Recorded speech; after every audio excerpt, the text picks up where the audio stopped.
This week on the Step Back, I talk about the Houston Rockets' success, the Dallas Mavericks' struggle, the resurgence of the Wizards, and go over my award picks and all-star picks for this season.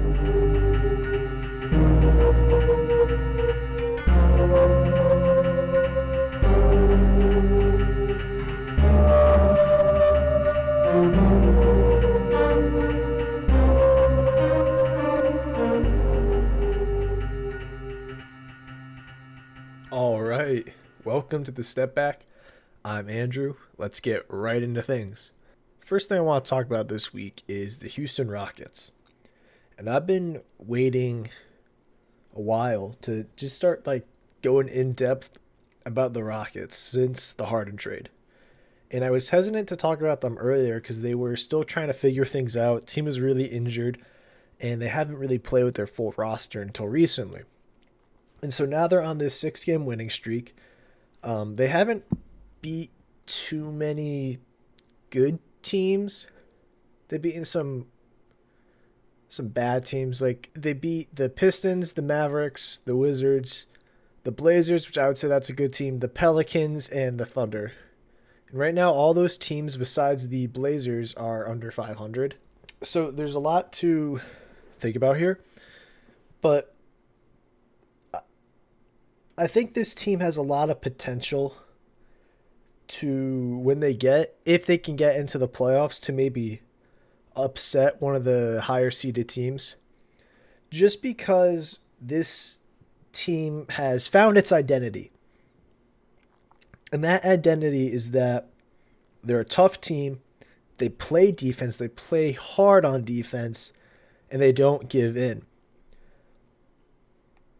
A lot of these games earlier in the season, even when guys were out, they would be down 20 points after the second quarter, and then they come back and make a late push, and it ends up becoming a close game. And this, to me, has been my favorite team to watch all season. Part of that is because I am a Rockets fan. I do like watching my team. But this team has just been incredibly fun to watch because they're always in a close game. And right now, this is one of the best defenses in the league. Right now, they're third in defensive rating. But if you want to talk about, since the Harden trade, they're first in defensive rating since the Harden trade, and they're 15th in offensive rating since the Harden trade. Now, again, they haven't beat these great teams. And we'll see how that is for them in the future. Now, they don't have necessarily a tough schedule going forward. They're playing the Thunder twice. They're playing the Grizzlies, the Spurs, and then they play Hornets, Heat, Pelicans. And they don't really get a tough game until mid-February where they have to play the not the Rockets. They have to play the 76ers. I guess the Heat, now that their guys are back from injury, that's a tough game. The Spurs are good. The Grizzlies are good. But they don't have to play these top teams for a while. So that'll help them definitely in terms of record. And then give them a little more time to gel with each other now that everyone's healthy. But with the way the Rockets have been playing, as a Rockets fan, I'm kind of conflicted. Because I would love for this team to be good this season. But at the same time, I'm not quite sure where the future of this team is. It seems like Christian Wood is an all-star level player at this point. I'll get a little bit into that later. And they have Wall on the books for the next 3 seasons. Oladipo expires this season. Tucker expires. Gordon's on the books for the next few seasons. And so I'm not really sure where this team's future is outside of Christian Wood. But again, he's only here for 3 seasons and they would have to re-sign him. And I guess right now the Rockets have no incentive to tank. Earlier in the season when the Harden trade just happened, team was losing games. They were 4-9. Things weren't looking too good. And part of me just wanted the team to tank, try to get the worst record possible, try to keep your pick that's top four protected this year. But with the way the team has been playing, there's not that incentive to tank to me because Houston, no matter what, is going to have two first round picks in this next draft. And so, as long as Houston has a better record than OKC and Miami, there's really no reason for them to tank because then they'll just keep their own pick. So they would still have control over that. And then they do have the swap between Brooklyn and Portland where they just get whichever one they want, the better pick, I guess. But as it stands right now, Houston is looking like it's a better team than OKC, and we'll see how Miami continues and if Miami can catch up in terms of record. But as you know, if Houston has the better record, the pick swap this year doesn't matter to them, right? And at the beginning of the season, the whole point to not trade Harden, to not trade Westbrook, the thought was, well, the Rockets don't have control of their own pick this season. And with the moves they made in the offseason, with the trades they made this season, it looks like they can still be competitive this year and maybe in years future. But, you know, even if they choose not to re-sign Oladipo, maybe they choose to trade him later in the season or do a sign and trade in the offseason, they have, I guess, options to tank in the future. I don't know if they'll necessarily tank, but the next few seasons they do own their own pick until I believe 2025 when they have another swap with OKC. And you know, this year they also have the Detroit pick, but that's lottery protected or top 16 protected. So they're not getting anywhere near that. But to me, it'll be interesting to see what the Rockets do moving forward. Because they have a lot of promising young guys, which you really haven't been able to say about the Rockets, you know, the past 5 years or so. You know, all they had was basically Clint Capella. But now this team has Christian Wood, Jayshawn Tate, who I believe has been starting. Yes, he has been starting alongside PJ Tucker. They drafted KJ Martin, who is very athletic, and in the limited minutes he has been given, he looks like he can be a player, hopefully. Mason Jones, who, when he's played, he's been very, very solid. And he's on a two-way right now. And then who they have I think that Christian Wood, yeah. I think that's pretty much it in terms of, you know, young players on that team. But now they're going to have more draft picks and to bring in some more young guys. I forgot like Rodi Kurucs, who he never plays. He hasn't really played since he's been here. But now they'll have these draft picks to come and maybe draft some more young guys. And I guess what I'd like to see Houston do, you know, I'm not sure what I'd like to see Houston do, because it's fun being a competitive team and you know your team's going to compete every night. But I'm not sure that that's the best plan for the future. Like, I don't know if keeping Oladipo is the best plan for the future. Oladipo's like 28, 29. You sign him to like a 4-year deal. You know, by the time that ends, he'll be 32. I believe he's still going to be a very solid player till 32, but I don't know if I want to tie up money, especially when Christian Wood will be a free agent before that contract ends. Obviously, John Wall will have his contract. His contract will be done by then, and Eric Gordon will be done by then, so there will be money. But I think there's other moves that can be made. So one move that I've been thinking about recently is maybe the Rockets go for John Collins in free agency. And I know John Collins hasn't had the season I would say people have hoped for him to have, because the last couple of seasons he's been around like a 2010, 29 guy. And I think, at least for me, my expectations is he'd be around there again. Right now, he's like a 16, 17 point a game guy with like 7 or 8 rebounds. And some of that is just he's not getting as many shots.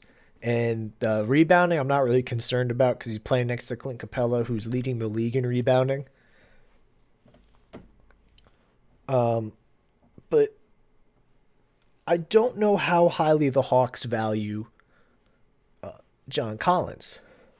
And it might be worth it for the Rockets rather than re-sign Oladipo in the offseason. Maybe they throw a max offer at John Collins. And people might say that's a little bit of an overplay or overpay for John Collins.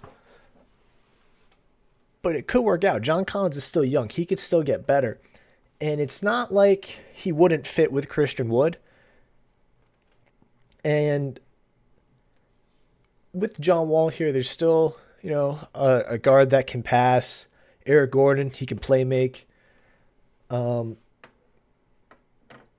I think that would be very interesting to see a John Collins and Christian Wood front court pairing for the Rockets.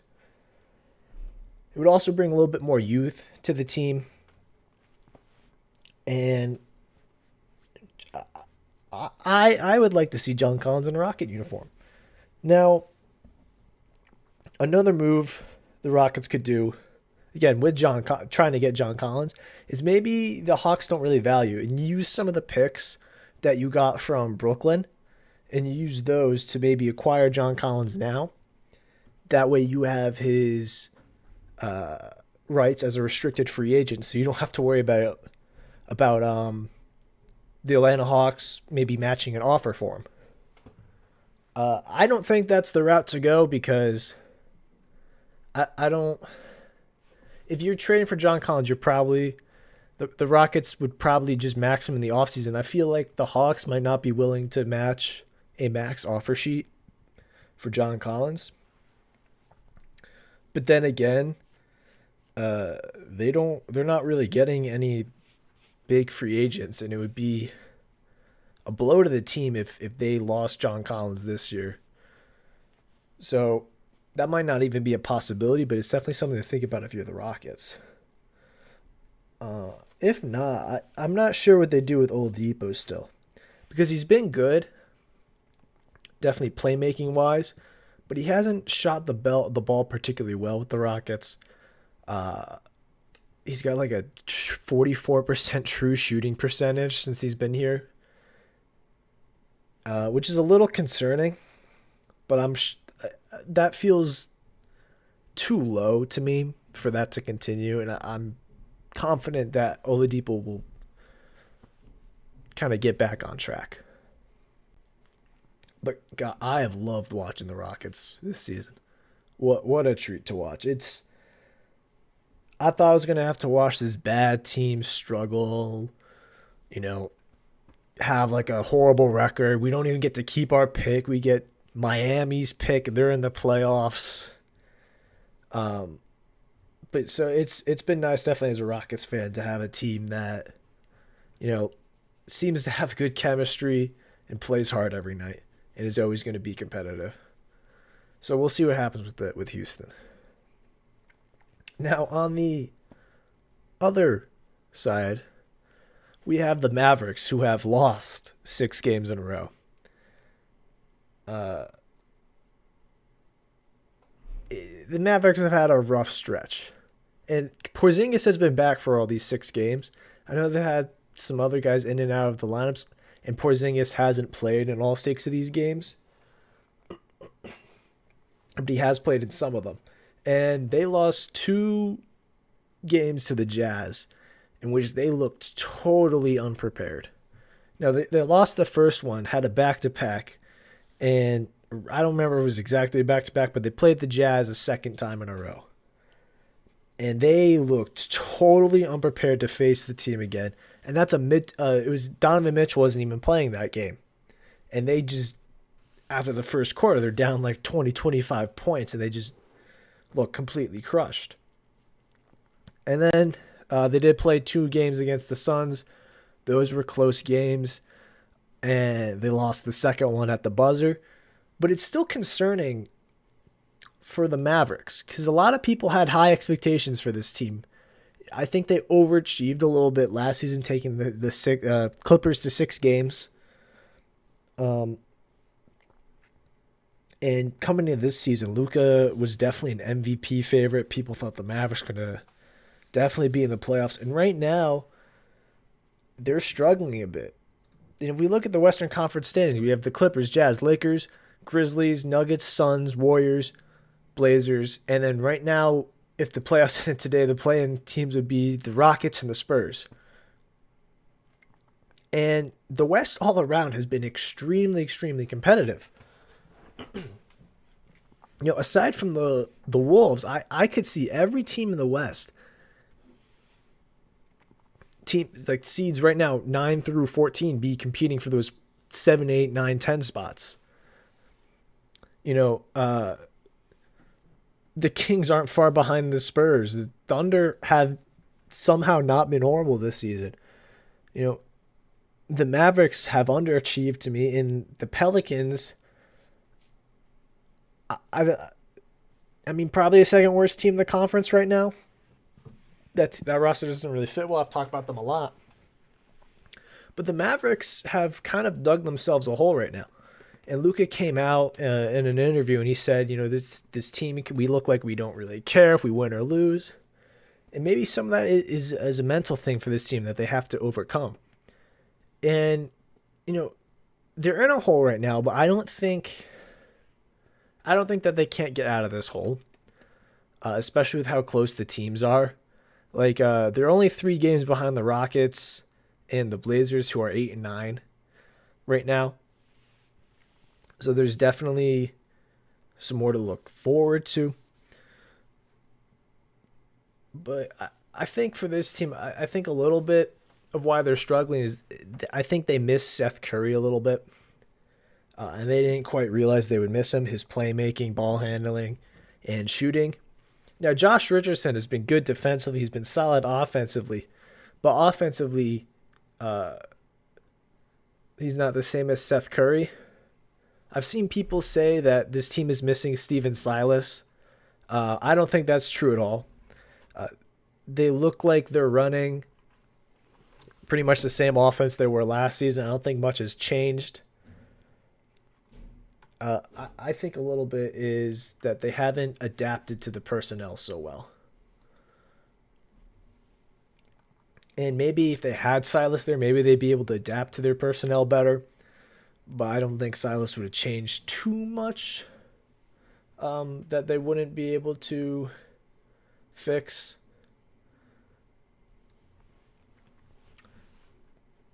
But I'm not quite sure what the Mavericks can be doing better other than just playing better. They really have not played well this season. So we'll see what happens with the Mavs. And over the weekend, the Brooklyn Nets lost to the Washington Wizards in a game in which nearly 300 points were scored with no overtime. So that says something about both teams to me. One, the Nets don't play defense, which we knew, and the Wizards also don't play defense, which we knew. But, this was Westbrook's bounce back game. A lot of people early in the season were saying Westbrook was washed. I didn't necessarily think that was true. I think he was still dealing with his quad injury, and maybe still had some side effects left over from having COVID over the summer. Again, we don't really know the long-term side effects of that. But I definitely don't think Westbrook is washed. But what doesn't help is that the rest of the team, outside of Beal, outside of Westbrook, isn't very good. They have a rookie starting small forward, Denny Avdia, who Scott Brooks doesn't know what the hell to do with. They have Rui Hachimura, who's a solid player, but I'm not sure what else he can be. They're missing Thomas Bryant, who didn't really help on defense. but again, was an important player to them. Now they have Robin Lopez starting. And their bench is like Ish Smith, Raul Neto, Troy Brown, Garrison Matthews. I don't even know who else is on this team. You know? So just Davis Bertans.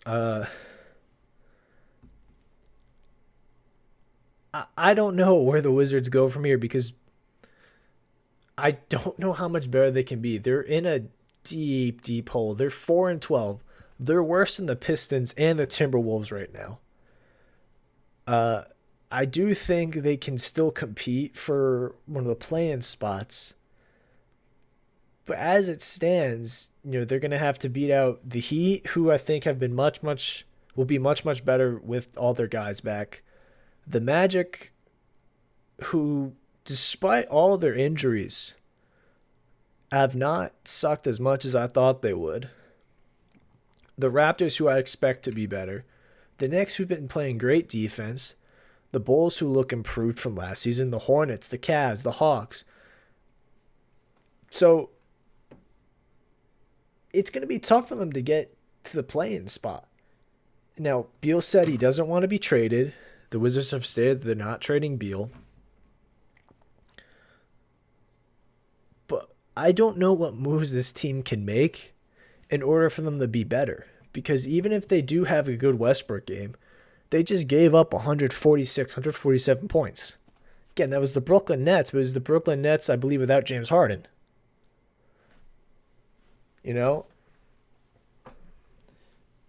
This Wizards team is...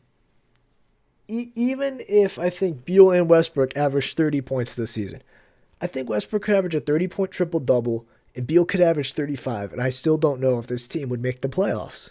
Because the rest of the roster is that bad.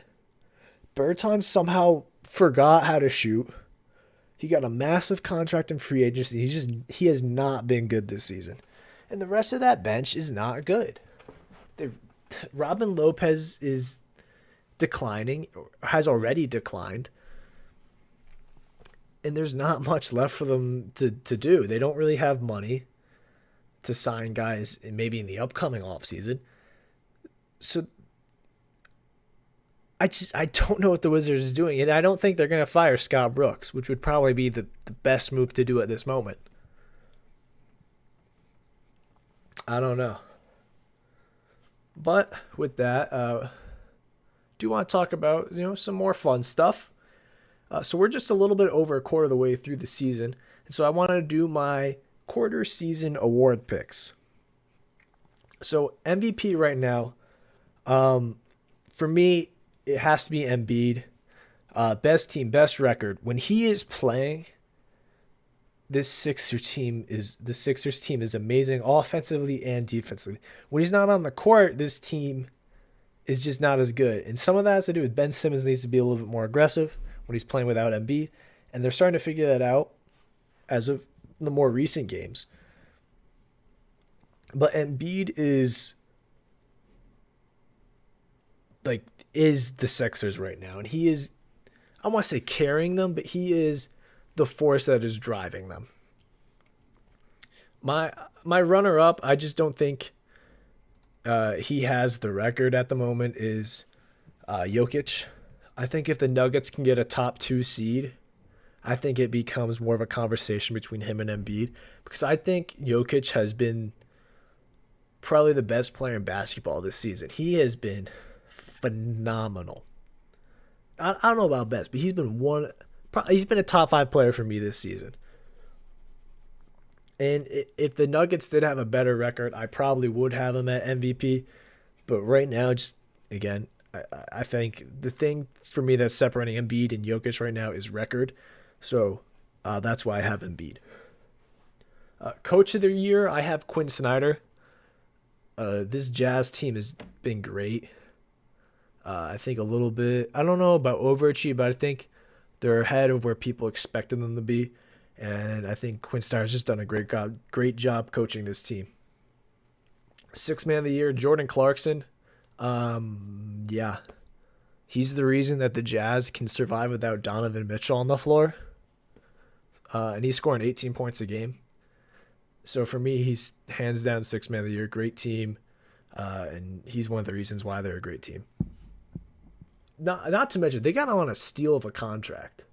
I don't know how that happened. I don't know why nobody ever wanted Jordan Clarkson this offseason. Or maybe he just wanted that contract. Rookie of the year. This one is the hardest one for me to decide. It's either between Halliburton or LaMelo Ball. I don't think any of the other rookies have been particularly impressive outside these two. And even these two, while they have been impressive, neither one is really a front runner to me. Um, I, for me, I'd probably say Halliburton. As of right now, I just think he's been more important to the Kings' success. He's than LaMelo Ball has been to the Hornets. I think LaMelo's been great for the Hornets, but I think he's been a little bit inconsistent. I think Halliburton's just he's been very consistent, and he's just kind of the glue for the Kings right now. So I think I'm gonna go with Halliburton based on that. And then most improved player for me is Christian Wood. The only other guy I think I'd really consider here is Jeremy Grant, who basically doubled all of his averages, increased his efficiency, is playing good defense this season.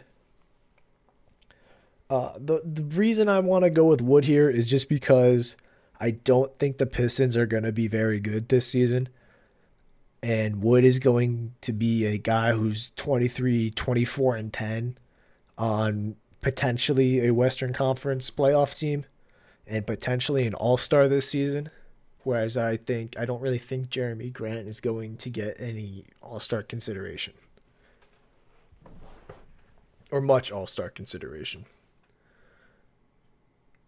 So those are my awards. And now I want to go to my all-star picks. All-star voting just opened up not too long ago, so I thought I'd share who I think should be the All-Stars this season. In the East, I have Jaylen Brown, James Harden, Kevin Durant, Giannis, Joel Embiid, Bradley Beal, Domantas Sabonis, Jason Tatum, Julius Randle, Kyrie Irving, and then that last spot, I had a bunch of guys who I didn't really know who to choose from. It was between Zach LaVine, Colin Sexton, Vucevic, Brogdon, Tobias Harris, Jeremy Grant. And I think for me, I'm going to go with Sexton right now just because the Cavs have shocked me. Cavs are currently in the playoff race. I don't...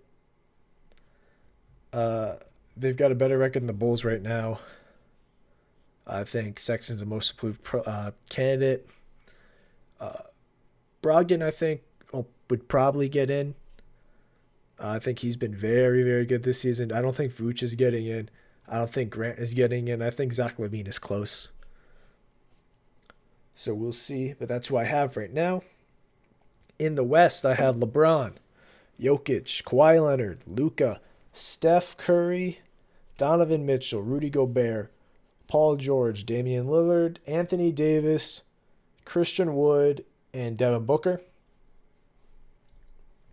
And now I think you could make an argument maybe for Wood or Booker or someone else that it should be Brandon Ingram, Zion, Fox. I would have loved to be able to say CJ McCollum, All-Star 2021. But I don't think he's going to get to the necessary games played to me, which is so unfortunate because I think he was absolutely playing like an all-star this season. I think this was his one chance to actually get in with all these guys going east.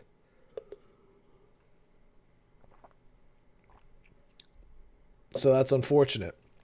But I don't think Ingram or Zion have been good enough to get in over anyone else. And same thing with Fox. I just think Booker would have been better. I think Gobert is deserving of a spot, especially considering how good the Jazz are. So that's who I have. And now, finally, onto power rankings. So last week, I had the Lakers, Sixers, Clippers, Bucks, Jazz, Celtics, Nets, Pacers, Denver, Portland. This week, I have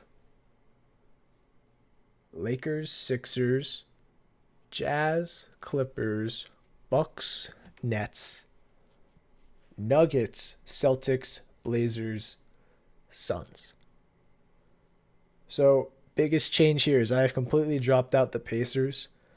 I think the Pacers have slowed down quite a bit from where they have been in the past. I moved the Jazz up 2 spots. I think I'd probably have them a little bit higher. Maybe if Mitchell was playing, we would get to see, what he is with them. Um, Lakers, I just still think have been the most consistent team. Sixers, again, even when Joel Embiid doesn't play, I think they've been very good. Clippers, again, they're with the Jazz and Sixers right now. With to me, the Bucks, I think the Bucks can be so much better, but their defense just has not been there this season. Nets, offense, phenomenal. Defense, trash. We'll see where they go. Nuggets, since getting Michael Porter Jr. back, been much better. Celtics, nothing has really changed so much with them other than Kemba just needs to be better, and I think other teams have just been better than them right now. Blazers, even injured, I think the Blazers are doing very well for themselves. And then the Suns, Booker's back. I think they'll start climbing the rankings. I do want to keep an eye on Memphis, though, as they do play more games. And maybe Jaren Jackson Jr. comes back. So we'll see. But they've been also really solid. I don't feel comfortable ranking Memphis with how many games they've missed. So, with that, this has been the Step Back. I've been Andrew. I'll see you next week.